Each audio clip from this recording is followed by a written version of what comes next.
complications of intramuscular injection, right?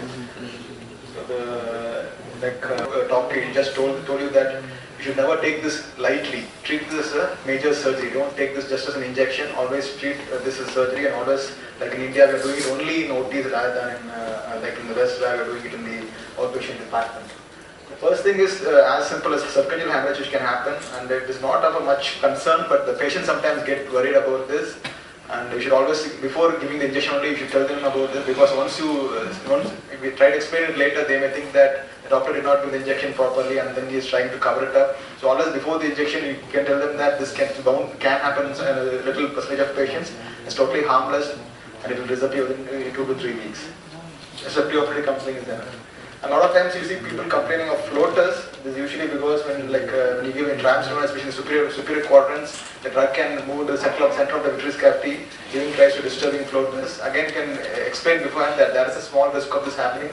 And also sometimes, as Dr. Rashi was telling, sometimes a air bubble, just accidentally trapped in the syringe, can enter the vitreous cavity, giving rise to a round-sized floater, the inferior quadrant. So all these things can happen, but usually nothing much to worry. Also, sometimes a rare complication where a vitreous hemorrhage can happen from the site of injection, that also can lead to complaints of floaters. Usually these hemorrhages are quite small and do not need any intervention, and they tend to resolve by themselves over a period of time. So cataract, again, it's not a very common thing, but it can happen, especially in beginners. We have seen, because we're in an institute, can happen due to direct injury to the lens, or it can happen because of the effect of the drug itself over the long term. We have 2 photographs here. One is trap drug. When a lot of times beginners tend to get worried about the tip of the needle touching the retina. But you should remember that the globe is sort of curving outside, and it's very difficult for the lens, needle tip to touch the retina. It's more common if the lens that gets damaged, and you should always watch for the lens rather than the retina. To injure the retina, you have to totally lose control of the needle. Sometimes it gets slipped in my hand, then it can go and touch. But the more common organ to be injured is the lens rather than the retina. So you need not worry about the retina more. You should be more worried about the lens rather than.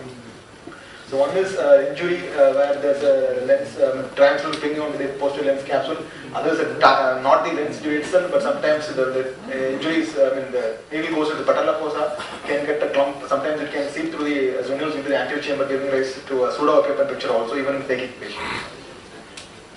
So uveitis, apart from as Dr.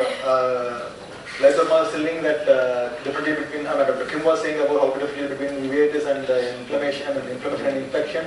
So you do get it in all types of drugs used, especially even Avastin, Lucentis also, and also more commonly with the Triamcinolone. But also you should be aware of the Triamcinolone injection, which can seep into the anterior chamber either when it's given the patella fossa or when there's a compromise of the posterior capsule, especially following the surgery. So all these things can happen. And usually this treatment with the topical steroids is enough to get rid of this. But more commonly, what we are more afraid of, the gravest complication, is the endophthalmitis. It can totally lead to blindness in some patients. So we had a small study, retrospective.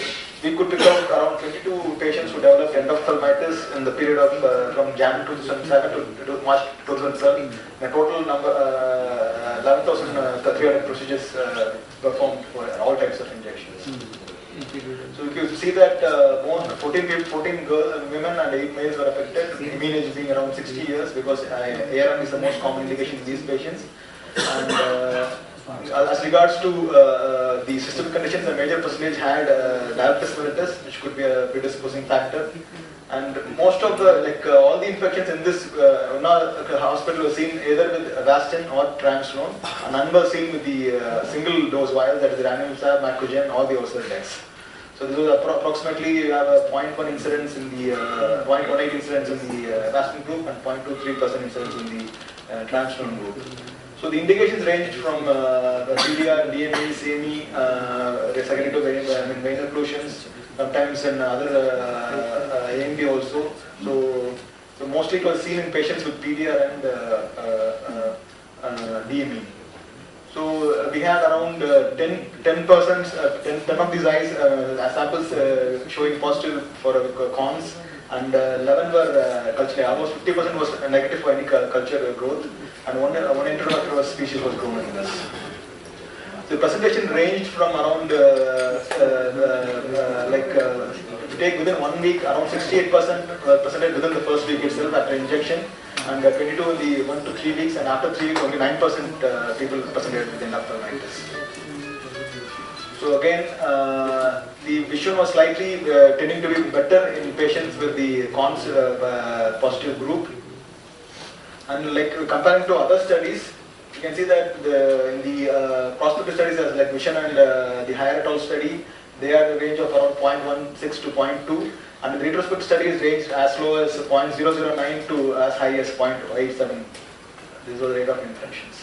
So in Western population, Streptococcus is a more common group which was grown, but we tend to see these cons which we see here. This is like just to show, like as Dr. Abhishek was telling, using a 10% iodine tends to give a more sterile atmosphere to work with rather than the 5% povidone iodine. And we try to retract the conjunctiva so that the conjunctival entry and the scleral entry do not coincide. This definitely goes a long way in preventing the vitreous prolapse, and that may lead to the infection. So we pull up the conjunctiva and use a double slant technique again to sort of create a valve there so that there is no exit of the drug decreasing its efficacy or prolapse the vitreous, creating a Rick syndrome and increased risk of infection. So again, one more thing is glaucoma. This can be either immediate post-injection or late. Immediate is mainly because of the volume of the drug injected, the size of the needle where the high tendency of some amount of the drug or the vitreous to prolapse out, leading to a decomposition of the globe, and also depends upon the rigidity of the sclera as well as the size of the eyeball. So the immediate postoperative in both Marina, around 2.3% of the people developed more than 40%, 40 millimeters of mercury hike in pressure following the immediate postoperative after the injections, and this is most commonly seen in other studies also. And so you should take care to see that the vision is good. It's not no PL before you discharge the patient in OPD. And also you can check with the NRAT to check the perfusion of the central retinal artery. So whenever you feel that the vision is poor or the pressure is high enough, you can do a paracentesis. Or in patients already with a significant amount of cupping, you can do a paracentesis before you give the injection so that pressure never goes up, thereby compromising the already weak disc there.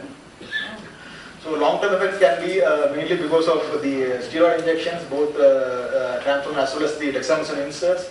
But there have been few reports on the, as Dr. There were large volumes of anti-VEGF body that can damage the trabecular meshwork leading to glaucoma. There are few studies showing late onset glaucoma in patients undergoing Erasmus also, but the less in number not commonly seen. As regards to the more graver complications of cerebrovascular accidents, there have been reports for and against. But it has been proven that the intravenous drug delivery has higher risk of this, but as regards to intravitreal, we don't have enough data to either say for or against this.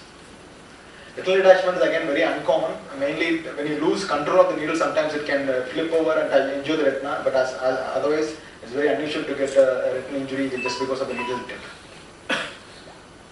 So RP-RIP in Avastin or in Lucentis is either because of the drug itself or it can be because of the disease activity, so that's why we cannot do much about it. We don't give much thought about it. Other rare complications include optic atrophy, vein occlusions, artery occlusions, and macular infarction. So to conclude, they are mostly safe, but you should keep in mind the complications and proper precautions should be taken to prevent this. And whenever you have a complication, if you have an open mind to recognize it early, just say that always err on the side of more graver complication rather than taking it lightly. That's about it.